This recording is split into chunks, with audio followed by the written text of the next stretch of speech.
ಈಗ ಅಮ್ಮ ಏನಾದ್ರೂ ಬದುಕಿದ್ರೆ ಖಂಡಿತ ನಿನ್ನ ತಡಿತಾ ಇದ್ರು ದಿವ್ಯಾ. ಈ ಮದ್ವೆ ಬೇಡ ಅಂತಿದ್ರು. ನನ್ ಕತ್ತಲ್ಲಿರೋದು ಅಮ್ಮನ್ ತಾಳಿನೇ ಅಣ್ಣ. ಅಪ್ಪ ಅಮ್ಮನ ಆಶೀರ್ವಾದ, ಆ ಮುಕ್ಕೋಟಿ ದೇವತೆಗಳ ಆಶೀರ್ವಾದ ಇಲ್ದೇನೆ ನನ್ ಮದ್ವೆ ನಡೀತು ಅನ್ಕೊಂಡಿದ್ಯಾ? ನಿಮ್ಮ ಅಪ್ಪ ಅಮ್ಮನ ಆಶೀರ್ವಾದದಿಂದ ನಡೆದಿದೆ, ಆ ಮುಕ್ಕೋಟಿ ದೇವತೆಗಳ ಆಶೀರ್ವಾದದಿಂದ ನಡೆದಿದೆ. ಮದುವೆ ಅನ್ನೋದು ಸ್ವರ್ಗದಲ್ಲೇ ನಿರ್ಣಯ ಆಗಿರುತ್ತೆ.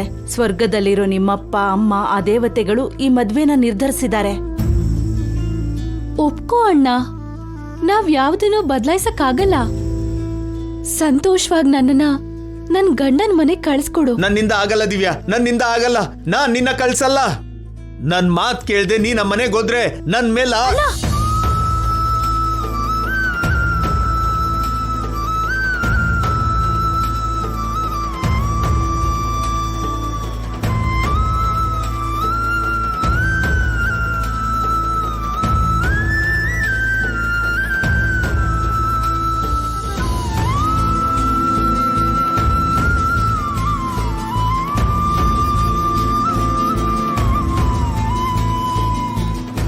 ಬೇಡ ಅಣ್ಣ, ದಯವಿಟ್ಟು ನನ್ನ ಇಕ್ಕಟ್ಟಿಗೆ ಸಿಕ್ಕಾಕ್ಸ್ಬೇಡ.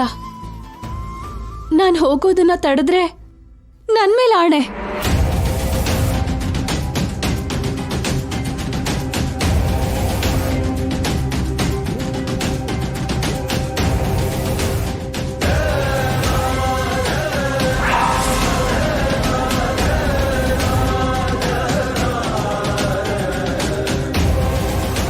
ನನಗೆ ಆಶೀರ್ವಾದ ಮಾಡಿ ಕಳಿಸ್ಕೊಡು ಅಣ್ಣ.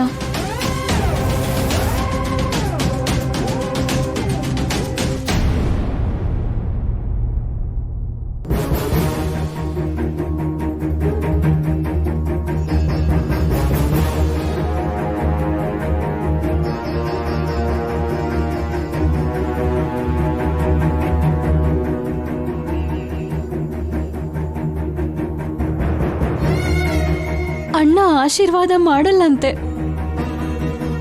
ನೀವಾದ್ರೂ ಆಶೀರ್ವಾದ ಮಾಡಿ ಅಜ್ಜಿ.